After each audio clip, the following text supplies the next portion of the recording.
Welcome to the mindLAMP tour. This video will cover the use of the mindLAMP app as part of patients' care in the digital clinic. The purpose of integrating mindLAMP into treatment is twofold: to collect behavioral insights that inform treatment and to help patients acquire and generalize new skills learned in treatment. The patient will use the mindLAMP app throughout the 8 weeks. The first 2 digital navigator meetings are surrounding the patient's self-monitoring period with the app, which allows patients to observe and label their emotional experiences. Also, this helps the clinician get to know the patient before their first meeting.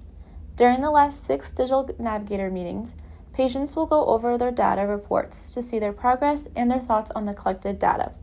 This next part will cover each mindLAMP tab.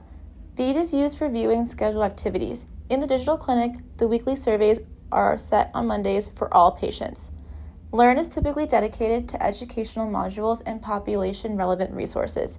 Assess typically houses the questionnaires and surveys. There are 5 weekly surveys: weekly depression, weekly anxiety, weekly therapist alliance, weekly app satisfaction, and weekly sleep survey. There is a reminder in the app for patients to complete the daily survey, which must be completed by 12 a.m. before the app switches over to a new day. The Manage tab houses the symptom management activities, CBT activities, interventions, and home practices assigned to a patient by their clinician. An activity that patients utilize is the journal activity. This is a great way for the clinician to get to know more about the patient, but also for the patient to be able to look back and see their progress through their journal entries. The Portal tab graphs a history of previously completed activities, such as the surveys.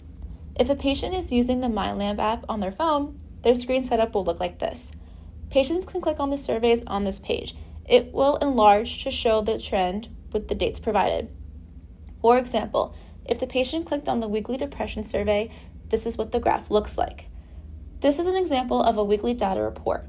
The data report shows how the use of the mindLAMP app improves patients' clinical symptoms while they are in the digital clinic. For example, in the daily survey line graph, the daily anxiety, daily depression, and difficulty functioning scores decrease, which means the clinical symptoms are improving as they are in the clinic. The data report shows how the app can bring new insights and ideas into care by illustrating the relationship between collective passive data, such as screen time, and clinical symptoms.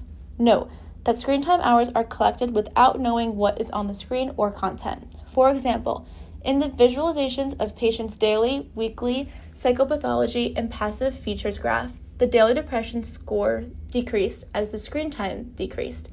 In other words, when patients' depression symptoms improved, they were on their phone less. This concludes the mindLAMP tour. Got questions? Reach out to us.